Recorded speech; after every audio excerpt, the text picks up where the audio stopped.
When you think about climate change, you might picture summer heat waves or wildfires or hurricanes, but in our region, some concerning effects of climate change are being seen during winter. And that has scientists focusing on ice cover like never before.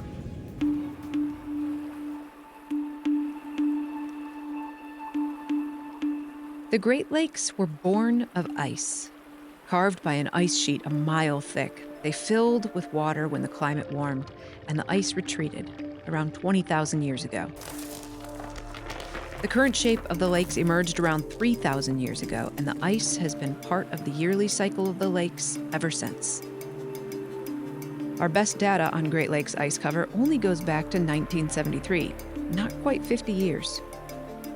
Today, the U.S. National Oceanic and Atmospheric Administration tracks the formation of Great Lakes ice with a variety of tools, including the Canadian Space Agency's RADARSAT constellation of Earth-observing satellites. Andrea Vanderwood is a physical research scientist at NOAA's Great Lakes Environmental Research Laboratory.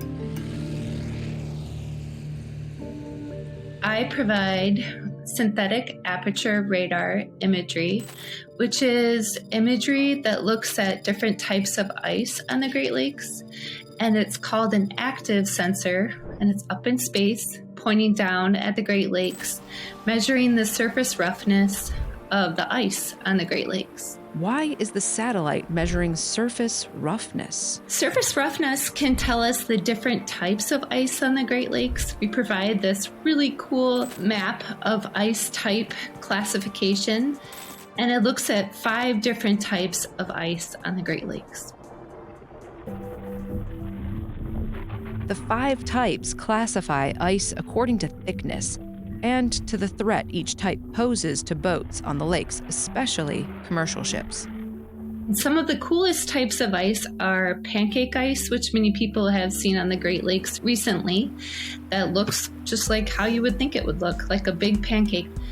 But one of the most important types of ice we look at is called brash ice. It's the thickest type of ice that we see on the Great Lakes.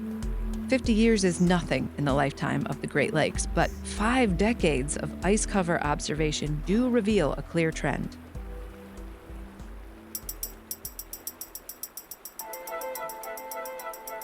Ayumi Fujisaki Manome is an assistant research scientist with the Cooperative Institute for Great Lakes Research. She studies, models, and forecasts ice cover and water movement in the Great Lakes. This figure shows time series of Great Lakes annual maximum ice coverage from 1973 to 2021, which is last winter. The red line here is the long-term average, which is about 53%. Not only is maximum ice cover down, but the ice that does form doesn't last as long. In some places, the lakes experience 46 fewer frozen days than they did 50 years ago. In terms of Great Lakes ice cover, we do see decline and reduced ice cover in recent decade. And this, of course, this is primarily because of global warming. 2002 was the record lowest ice cover. This year it's projected to have 12.3% ice coverage over all of the Great Lakes. There is a historic average. Usually we expect at least 50% ice cover on the Great Lakes, and so we're well below that historic average.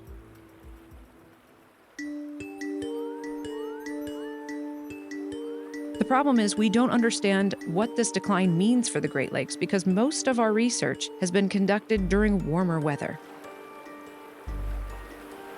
There's so much unknown in terms of the implications of loss of ice cover for many areas, including ecology, fishery, weather, physical processes. We don't know much about it, mostly because it's so hard to make observations in ice-covered or wintertime lake. It's difficult to get out there. It's cold. The conditions aren't perfect for field operations. So we're devising new plans and new experimental designs in order to get out on the lakes in the winter. Unfortunately, the Great Lakes in wintertime have been classically understudied. There have been some studies of wintertime limnology, but recent efforts are looking at pulling together a consortium of universities and federal agencies to really describe what happens in the winter.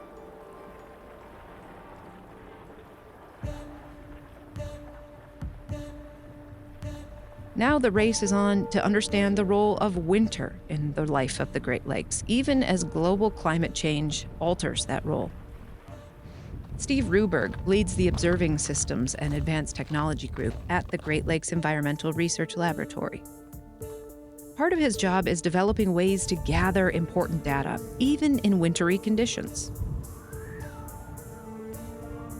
Winter is absolutely a time of year when it's challenging to get out on the water and we don't have as much information, we don't have as much data about the ecosystem. Less ice could mean greater lake effect precipitation. And without ice to act as a protective barrier, shorelines could see greater erosion from winter waves.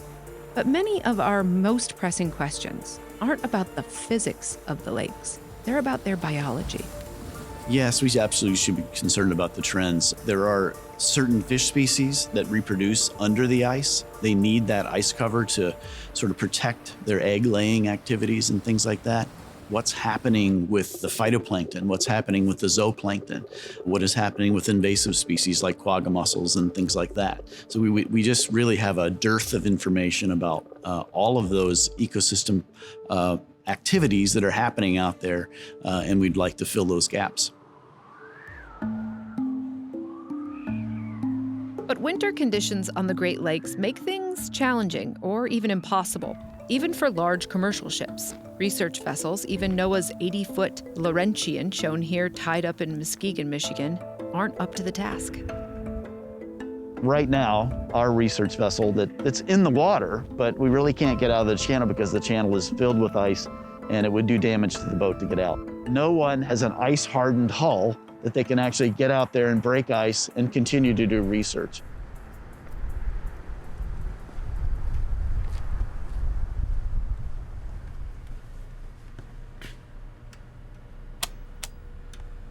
Outside of winter, a range of different instruments and systems provide a wealth of data about the lakes.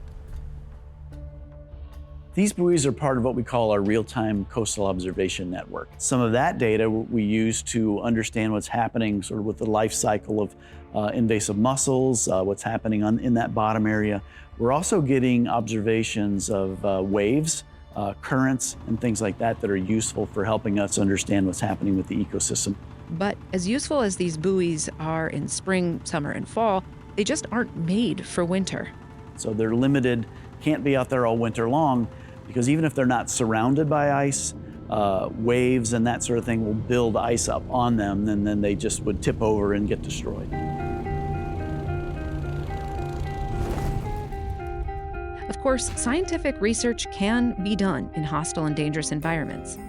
NASA's autonomous rovers have successfully landed on Mars and sent back images and data from millions of miles away. Understanding the Great Lakes during winter may require a similar approach.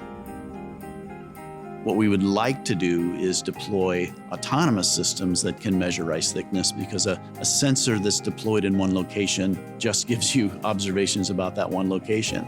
But an autonomous vehicle can be sent out on a mission and map a whole area of ice cover. For instance, maybe the Straits of Mackinac or something like that. Soon, researchers hope to begin work with an underwater autonomous vehicle that can maneuver below lake ice, gather data through its travels, and return to a base station to upload data and recharge. These autonomous systems can kind of take the risk out of it. They can go out there and you don't have to worry about loss of human life. They can go out there and collect some of those important ecosystem parameters, even when it's stormy or in the winter, under ice and that sort of thing.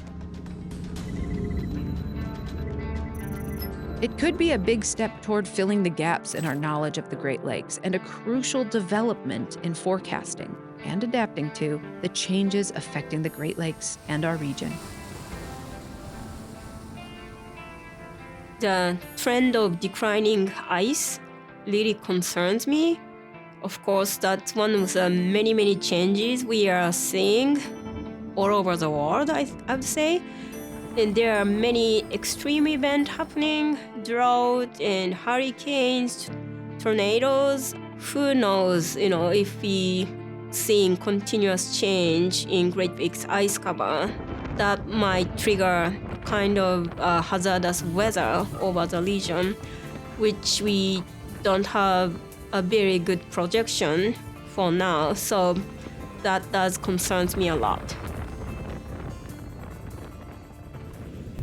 At Great Lakes Now, we aim to cover the Great Lakes region and the people who live here, like you. Please follow us on social media, subscribe to our YouTube channel, and sign up for our newsletter at greatlakesnow.org.